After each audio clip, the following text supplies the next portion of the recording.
Friends, welcome back to ಇವತ್ತು ಪೂರಿ ಸಾಗು ಮಾಡೋಣ ಅಂತಿದ್ದೀವಿ. ಸೊ ಪೂರಿನ ಕಲಿಸ್ಕೊಂಡಿದ್ದೀವಿ ನೋಡಿ. ಅದಕ್ಕೆ ಕಲಿಸ್ಕೊಬೇಕು. ಸೊ ಈಗ ಸಾಗು ಮಾಡೋದು ತೋರಿಸ್ತೀವಿ. ಏನೇನು ಐಟಮ್ಸ್ ಬೇಕು ಅಂತ ನೋಡೋಣ. ಸೊ ನೋಡಿ, ಒಂದು ಈರುಳ್ಳಿ, ಬೀನ್ಸು, ಕ್ಯಾರೆಟು, ಕ್ಯಾಪ್ಸಿಕಮ್ಮು, ಆಲೂಗೆಡ್ಡೆ, ಹಸಿಮೆಣಸಿನ್ಕಾಯಿ, ಕರಿಬೇವಿನ ಸೊಪ್ಪು, ಕೊತ್ತಂಬರಿ ಸೊಪ್ಪು, ಇಷ್ಟು ಸಣ್ಣಕ್ಕೆ ಹೆಚ್ಚಿಟ್ಕೊಬೇಕು. ಮತ್ತು ಬಟಾಣಿನೂ ತೊಗೊಂಡಿದ್ದೀವಿ, ಸುಳ್ಕೊಂಡು ಹಸಿ ಬಟಾಣಿ. ಸೊ ಇವನ್ನೆಲ್ಲ ರೆಡಿ ಮಾಡ್ಕೊಂಡಿದ್ದೀವಿ. ಸೊ ರುಬ್ಬಕ್ಕೆ ಏನು ಬೇಕು ಅಂತಂದರೆ ಬೆಳ್ಳುಳ್ಳಿ, ಗೋಡಂಬಿ, ಬ್ಯಾಡಗೆ ಮೆಣಸಿನ್ಕಾಯಿ ಮತ್ತು ಸಣ್ಣದೆರಡು ಟೊಮೊಟೊ ತೊಗೊಂಡಿದ್ದೀವಿ. ಸೊ ಜೊತೆಗೆ ಶುಂಠಿ ಬೆಳ್ಳುಳ್ಳಿ ಪೇಸ್ಟು ಬೇಕು ಮತ್ತು ಸೊ ಗರಂ ಮಸಾಲನೂ ಬೇಕಾಗುತ್ತೆ. ರುಬ್ಬಕ್ಕೆ ಹಾಕಬಹುದು. ಸೊ ಸ್ವಲ್ಪ ಕಾಯಿನೂ ಸೇರಿಸ್ಕೋಬೇಕು ರುಬ್ಬಕ್ಕೆ.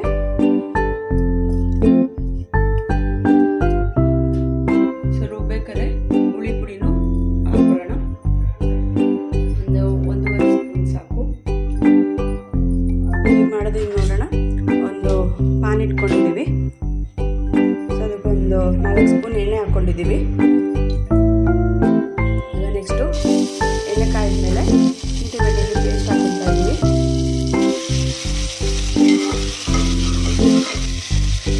ಕರಿಬೇವು ಸೊಪ್ಪು, ಮೆಣಸಿನ್ಕಾಯಿ ಹಾಕ್ಕೊಳ್ತಾ ಇದ್ದೀವಿ. ನೆಕ್ಸ್ಟ್ ಈರುಳ್ಳಿ,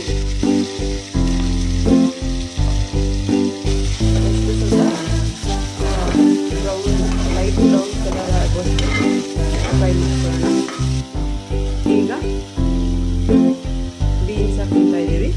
ತರಕಾರಿ ಏನೇನು ಸಣ್ಣಕ್ಕೆ ಹೆಚ್ಚಿಟ್ಕೊಂಡಿದ್ರು ಅದನ್ನು ಹಾಕ್ಕೊಬೇಕು. ಸೊ ಬೀನ್ಸ್ ಹಾಕ್ಕೊಂಡಿದ್ದೀವಿ. 2 ಸೆಕೆಂಡ್ ಅದನ್ನು ಫ್ರೈ ಮಾಡಿ. ನೆಕ್ಸ್ಟು ಕ್ಯಾರೆಟು,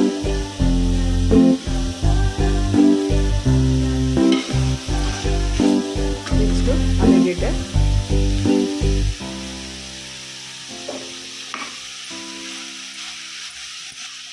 ಸೊ ಹಸಿ ಬಟಾಣಿ ಹಾಕೊಳ್ತಾ ಇದ್ದೀವಿ. ನೆಕ್ಸ್ಟು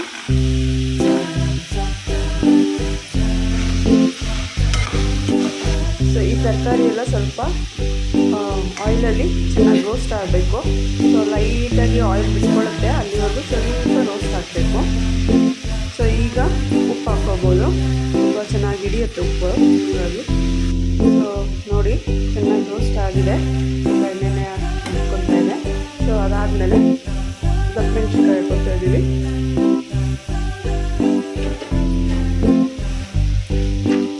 ನೋಡಿ, ರುಬ್ಬಿಕೊಂಡಿರೋ ಫೈನ್ ಪೇಸ್ಟ್ ಮಾಡ್ಕೊಂಡಿದ್ದೀವಿ. ಸೊ ಈಗ ಅದನ್ನು ಹಾಕ್ಕೊಳ್ತಾ ಇದ್ದೀವಿ.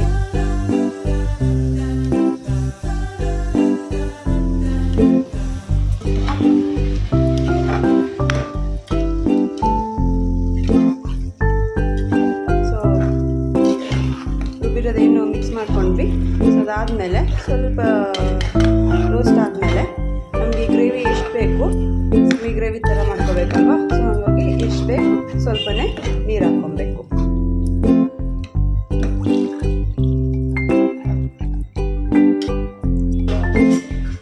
ಲಾಸ್ಟ್ ಕೊತ್ತಂಬರಿ ಸೊಪ್ಪು ಹಾಕ್ಕೊತಾ ಇದ್ದೀವಿ. ಸೊ ಆಮೇಲೆ ಲಿಡ್ ಕ್ಲೋಸ್ ಮಾಡಿಬಿಟ್ಟು 2 ವಿಷಲ್ ಸಾಕು.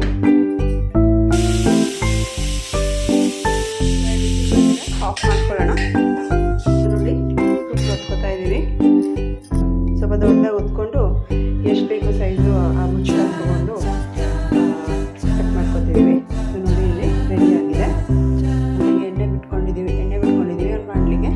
ಸೊ ಎಣ್ಣೆ ಕಾಯ್ದಿದೆ.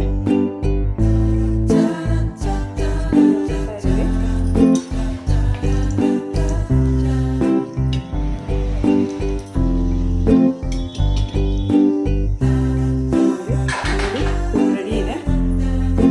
ಸೊ ಪೂರಿನೂ ಎಲ್ಲ ರೆಡಿ ಇದೆ.